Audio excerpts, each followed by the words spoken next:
আপনি কি কখনো ভেবেছেন যে যদি আপনার নিজের শরীরই ক্যান্সারের বিরুদ্ধে লড়াই করতে পারে তাহলে কেমন হতো? আজকাল অনেকেই ইমিউনোথেরাপির কথা শুনেছেন। কেউ বলেছেন এটা ক্যান্সারের নতুন যুগের চিকিৎসা, আবার কেউ মনে করেছেন এটা কেমোথেরাপির বিকল্প। আসলে কি তাই? কিন্তু আসল সত্যিটা কি? ইমিউনোথেরাপি কিভাবে কাজ করে? আর সব ক্যান্সারের রোগী কি এই চিকিৎসা নিতে পারেন? আর এর কি কোনো পার্শ্ব প্রতিক্রিয়া নেই? আজকের ভিডিওতে আমরা এই প্রশ্নগুলোর উত্তর সহজ ভাষায় বৈজ্ঞানিক ভিত্তিতে জানার চেষ্টা করব। আসসালামু আলাইকুম। আমি doctor Syed Mohammad Ariful Islam, medical oncologist, সহকারী অধ্যাপক এবং বিভাগীয় প্রধান। আসসালামু আলাইকুম। আমি doctor Syed Mohammad Ariful Islam, medical oncologist, সহকারী অধ্যাপক হিসেবে কুর্মিটোলা মাল্টি কেয়ার স্পেশালিস্ট হসপিটালে আছি এবং বিভাগীয় প্রধান। আপনি দেখছেন সেলস অফ হোপ বিডি, যেখানে আমরা ক্যান্সারের সম্পর্কে প্রমাণভিত্তিক ভাষায়, সহজ ভাষায় আমরা তুলে ধরতে চেষ্টা করব, যাতে রোগী এবং তার স্বজনরা ক্যান্সারের চিকিৎসা সম্পর্কে সিদ্ধান্ত নিতে পারেন এবং সহজে চিকিৎসা নিতে পারেন।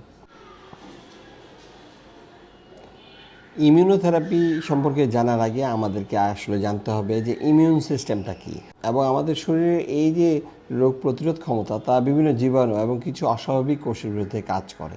এবং যখন কোনো ভাইরাস বা ব্যাকটেরিয়া আমাদের শরীরে প্রবেশ করে এবং কোনো অস্বাভাবিক কোষ আমাদের শরীরে গ্রো করে, তখন কিন্তু আমাদের এই ইমিউন সিস্টেমটা কাজ করে এবং সে তখন এই যে ব্যাকটেরিয়া এবং ভাইরাস তাকে ধ্বংস করে দেয়।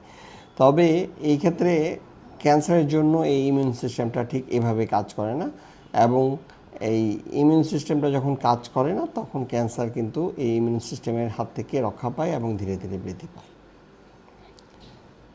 তাহলে ইমিউনোথেরাপিটা কী? ইমিউনোথেরাপি হচ্ছে এমন একটা চিকিৎসা যা আমাদের শরীরের কোষের মধ্যে কাজ করে এবং তার রোগ প্রতিরোধ ক্ষমতা বৃদ্ধি করে, এবং রোগ প্রতিরোধ ক্ষমতা বৃদ্ধির মাধ্যমে আমাদের নিজস্ব শরীরের যে কোষগুলো আছে তাই কিন্তু ক্যান্সারের কোষের বিরুদ্ধে কাজ করে, এবং কাজ করার মাধ্যমে আমাদের শরীর ক্যান্সার মুক্ত হয়। তাহলে এটা কিন্তু বোঝার জন্য একটা সহজ উপায় আছে। মনে করেন যে কিছু পুলিশ কয়েকজন চোরকে খুঁজছে, কিন্তু চোর মুখোশ পরে আছে। মুখোশ পরে থাকার কারণে পুলিশরা চোরকে খুঁজে পাচ্ছে না।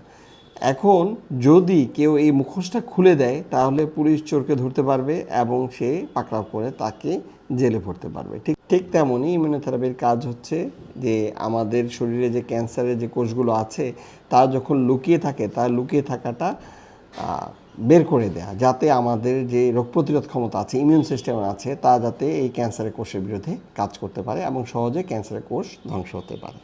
আমাদের পরবর্তী প্রশ্ন হচ্ছে যে ইমিউনোথেরাপি কি সব ক্যান্সারে কাজ করে কি না?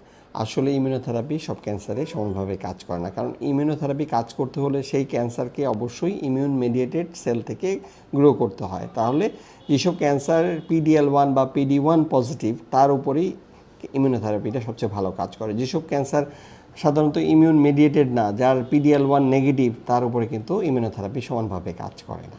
তাহলে আমাদেরকে এটা জানতে হবে যে আমরা চাইলেই সব রোগীকে ইমিউনোথেরাপি দিয়ে চিকিৎসা করতে পারি না। এরপরে যে প্রশ্ন আসে সেটা হচ্ছে যে ইমিউনোথেরাপি কি আসলে কেমোথেরাপির থেকে ভালো কি না? একজন রোগী বা তার স্বজন জিজ্ঞেস করেন যে আসলে আপনি যে ইমিউনোথেরাপির কথা বলেছেন তা কি আসলে কেমোথেরাপি থেকে ভালো? এইটা আসলে সরাসরি উত্তর দেওয়া একজন ডাক্তারের পক্ষে বা ক্যান্সার বিশেষজ্ঞের পক্ষে কঠিন। কারণ হচ্ছে যে ইমিউনোথেরাপি কাজ করবে কি না তা কিন্তু আসলে সব ক্যান্সারের বিভিন্ন বৈশিষ্ট্যের উপর নির্ভর করে। ক্যান্সারের ধরন, ক্যান্সারের রোগের পর্যায়, যে পরীক্ষার ফল আমরা যেটা বলেছি PD-1 PD-L1 পজিটিভিটি, তার কতটুকু পজিটিভ সেটার উপরে, রোগীর শারীরিক অবস্থা, এবং আমাদের যে চিকিৎসা দিচ্ছি আসলে ইমিউনোথেরাপি দিয়ে তাকে আমরা সম্পূর্ণ সুস্থ করতে দিচ্ছি নাকি তার জীবন মান উন্নয়নের জন্য দিচ্ছি, এরকম আরও অনেকগুলো ফ্যাক্টরের উপর নির্ভর করে। তখন আমরা কম্পেয়ার করতে পারবো আসলে আমরা ইমিউনোথেরাপিটা যে জন্য দিচ্ছি তা কেমোথেরাপি থেকে বেটার কাজ করবে কি না। সুতরাং এই সবগুলো মিলে আমরা সিদ্ধান্তে আসতে হবে যে আমাদের ইমিউনোথেরাপিটা ভালো কাজ করে কিনা। অনেক সময় এটা দেখা যায় যে আমাদের অনেক সময় কয়েকটা লাইন যখন চিকিৎসা দেওয়া হয়ে যায়, আমাদের দেখা যায় যে রোগী চিকিৎসা করার উপায় থাকে না, তখন আমরা অবশ্যই ইমিউনোথেরাপির দ্বারস্থ হই। ইমিউনোথেরাপি অনেক ক্ষেত্রে শেষ পর্যায়ে অনেক ভালো উপকার দেখাতে সমর্থ হয়। এর পরে যে প্রসঙ্গ আসবে, তাহলে কি ইমিউনোথেরাপি এতই ভালো চিকিৎসা যে তার কোনো পার্শ্ব প্রতিক্রিয়া নেই? কিন্তু এটা কিন্তু আসলে ঠিক না। ইমিউনোথেরাপির কিন্তু অনেক পার্শ্ব প্রতিক্রিয়া আছে, যেমন আমাদের চামড়ায় বিভিন্ন রোগ দেখা দেয়, শ্বাসনালীতে সমস্যা দেখা দেয়, আমাদের খাদ্যনালীতে সমস্যা দেখা দিতে পারে। এছাড়াও বিভিন্ন রকম সমস্যা, লিভার, থাইরয়েডের বিভিন্ন জায়গায় বিভিন্ন রকম সমস্যা দেখা দিতে পারে। তাই কোনো চিকিৎসাই আসলে সমস্যা ছাড়া বা পার্শ্ব প্রতিক্রিয়া ছাড়া সম্ভব না। তবে সব রোগীর ক্ষেত্রে কিন্তু এই ধরনের সমস্যা দেখা দেয় না। আপনাদেরকে বুঝতে হবে যে সবাই যদি এই ইমিউনোথেরাপি ব্যবহার করলে যে এই একই রকম সমস্যায় ভুগবেন তা কিন্তু ঠিক না। তাহলে পার্শ্ব প্রতিক্রিয়া যদি হয়, সেটা যদি আমরা দ্রুত শনাক্ত করতে পারি এবং চিকিৎসা করতে পারি, তাহলে পার্শ্ব প্রতিক্রিয়া কিন্তু আমরা ওভারকাম করতে পারি এবং ইজিলি ইমিউনোথেরাপি দিয়ে চিকিৎসা আমরা কন্টিনিউ করতে পারি।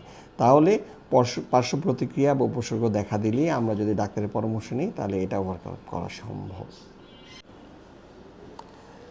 আজকের ভিডিও থেকে আমরা 3টা জিনিস মনে রাখব। প্রথমত, ইমিউনোথেরাপি ক্যান্সার চিকিৎসায় অতীব গুরুত্বপূর্ণ একটা অংশ হলেও এটা সব রোগীর জন্য নয়। দ্বিতীয়ত, সঠিক চিকিৎসা নির্ভর করে ক্যান্সারের ধরন, পরীক্ষার ফল এবং রোগীর সামগ্রিক অবস্থার উপরে, শুধুমাত্র চিকিৎসার উপরে না। তৃতীয়ত, ক্যান্সার চিকিৎসা সম্পর্কে সিদ্ধান্ত নেওয়ার জন্য আপনাকে অবশ্যই আপনার যে মেডিকেল অনকোলজিস্ট আছেন তার সঙ্গে পরামর্শ করতে হবে। এটার বিকল্প হিসেবে আপনার ইন্টারনেট, গুগল বা অন্যান্য কিছু হতে পারে না। অবশ্যই আপনার চিকিৎসকের পরামর্শ নিন এবং ভালো থাকুন। যদি ভিডিওটি আপনার উপকারে আসে, তাহলে সেলস অফ হোপ বিডি এই চ্যানেলটি সাবস্ক্রাইব করুন এবং আপনার কোনো প্রশ্ন থাকলে নিচের কমেন্ট বক্সে আমাকে প্রশ্ন করুন বা মন্তব্য করুন। আমি ভবিষ্যতে ভিডিওতে সেগুলো উত্তর দেওয়ার চেষ্টা করব। আমি ডক্টর সৈয়দ মোহাম্মদ আরিফুল ইসলাম বিদায় নিচ্ছি আজকেই। ভালো থাকুন। খুদা হাফেজ।